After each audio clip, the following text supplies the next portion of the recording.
اس سے پہلے کہ میں آگے جانا چاہتا ہوں کہ اب بلے کا نشان تحریک انصاف کو ملے گا. وہ لیول پلینگ فیلڈ کی بھی بڑی بات ہو رہی ہے, اور جو زرداری صاحب کا interview that has also created a lot of ripples. لیکن درانی صاحب سو ایک بات ہے کہ پی ڈی ایم 2.0 ایک اور حکومت بنے گی آپ کے خیال میں پوسٹ الیکشن؟ میرا اس میں جو خیال ہے صاحب میں نے بتایا, ویسے تو میں ایک عام شہری کی حیثیت سے ہی بات کرتا ہوں, اس لیے میں بہت ہمبل طریقے پہ ہی اپنے آپ کو ایکسپریس کروں گا. I am not assertive about any of my opinion.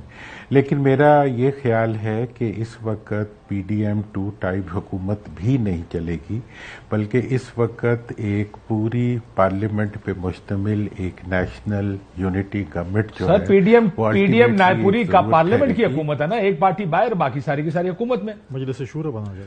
ہاں, تو میرا یہ خیال ہے کہ اس پارٹی کو بھی اندر ہونا چاہیے اور تمام پارٹیوں کو اندر ہونا چاہیے, اور فیئر اینڈ فری الیکشنز کے ذریعے ہی آنا چاہیے. تو آپ یہ کہہ رہے ہیں تحریک انصاف کو بھی لیول پلینگ فیلڈ ملنی چاہیے؟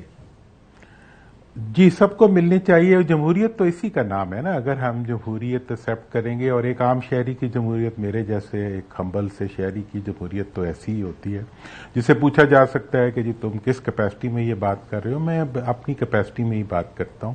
لیکن ساتھ ہی میری یہ بھی رائے ہے کہ اس وقت جو ملک کے حالات ہیں, اور اس وقت جو ملک کے تقاضے ہیں, اس وقت جو عوام کی مشکلات ہیں, وہ سب لیڈروں کے لیے, بلکہ میں نے پی ایم ایل این والوں کو بھی یہی سجیسٹ کیا تھا کہ جب آپ نے مفاہمت کی بات کی مینار پاکستان پہ تو سب نے پسند کیا, لیکن جب آپ نے وزیر اعظم پروٹوکول لینا شروع کیا تو آپ کی حیثیت ایک دم سے مجروح ہو گئی, آپ متنازع ہو گئے.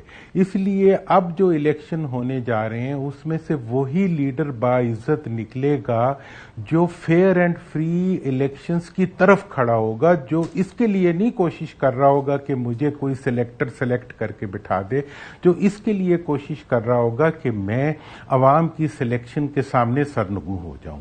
اور دوسری بات یہ ہے کہ میں بڑی فرینکلی بتا دوں کہ اس وقت یہ وقت ہے کہ جب سیاستدان سارے جو ہیں, اگر وہ اسٹیبلشمنٹ سے یہ بھیک مانگتے ہیں یا یہ توقع رکھتے ہیں یا یہ درخواست رکھتے ہیں کہ ہمیں کہیں تک پہنچاؤ, تو اس وقت اسٹیبلشمنٹ کا بھی ایک یہ ذمہ داری بنتی ہے کہ جہاں وہ قربانیاں دیتے ہیں ملک کے لیے, وہاں ایک اور قربانی دیں کہ سیاستدانوں سے یہ ڈیمانڈ کریں کہ اس دفعہ وہ بھی اپنے مفادات کی قربانی دے کے ایک فیئر اینڈ فری الیکشن کے ذریعے بننے والی حکومت کو ایک اس ڈسپلن میں لے کے چلیں جو ڈسپلن ایک سیدھی لائن میں چلتا ہوا ڈسپلن ہو. 5 سال کے لیے نیشنل. سر جب آپ یہ کہتے ہیں کہ تاریخ میں کبھی فری اینڈ فیئر الیکشن نہیں ہوئے, تو اس کا مطلب کہ کوئی پارٹی, اگر یہی پارٹیاں رہی ہیں نا ماضی کے 40 سالوں میں, کوئی نہیں چاہتا فری فیئر الیکشن ہو. یہ تو کون بینیفیشری ہے, کون اس وقت کی کیجولٹی ہے, یہ بدلتی رہتی ہے, باقی تو نظام اسی طرح چلتا.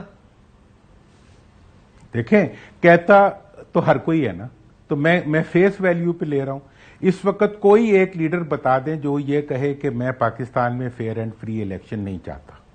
کوئی آپ ایک مجھے دکھا دیں. اگر سب یہی کہتے ہیں تو جنہوں نے کرانی ہے وہ اس پہ چڑھ دوڑیں کہ یار ہم فیئر فری کرائیں گے اور اس ڈسپلن پہ کرائیں گے اور اسی ٹارگٹ پہ کرائیں گے کہ جو بھی آئے گا وہ ملک کے لیے کام کرے گا. 5 سال کے لیے کر لینا, اس کے بعد پھر جو کچھ کرنا ہوگا کرتے رہیں. ایک دفعہ کم از کم ملک کو صحیح ٹریک پہ لانے کے لیے آؤٹ آف باکس کسی سولوشن کی طرف بڑھ جائیں. سر ویسے آؤٹ آف باکس سولوشن نہیں ہے فری اینڈ فیئر الیکشن, سب وہ آئین کی کتاب میں لکھا ہوا ہے, یہ بڑا فرام دا باکس سولوشن ہے کہ ایک فری الیکشن کرا دیں. میں اس کے بعد کی بات کر رہا ہوں, کہ فیئر اینڈ فری الیکشن کے بعد ایک نیشنل یونٹی گورنمنٹ کی جب آپ بات کریں گے تو الیکشن خود بخود فیئر اینڈ فری کی طرف جانا شروع ہو جائیں گے, اور اس کے لیے جب ایجنڈا آپ پہلے سیٹ کر دیں گے. اصل میں جو بات کر رہا ہوں وہ پہلے کبھی نہیں کی گئی, اس وقت کی جا رہی ہے, تو اس کو تھوڑا سا ابلاغ کرنے میں ہو سکتا ہے ٹائم لگے, لیکن یہ راستہ جو ہے یہ اس وقت ملک کے تمام ادارے, خواہ وہ عدلیہ ہو, خواہ وہ فوج ہو, خواہ وہ بیوروکریسی ہو, خواہ وہ سیاستدان ہو, سب کو مل کے, خواہ وہ دانش ہو جو کہ ہمارے ملک کے انٹلیکچوئلز ہیں, ہم سب کو مل کے اس وقت نیشنل انٹرسٹ کے لیے ایک ایسا راستہ نکالنا پڑے گا جو پولیٹیکل پروسیس میں سے نکلتا ہو.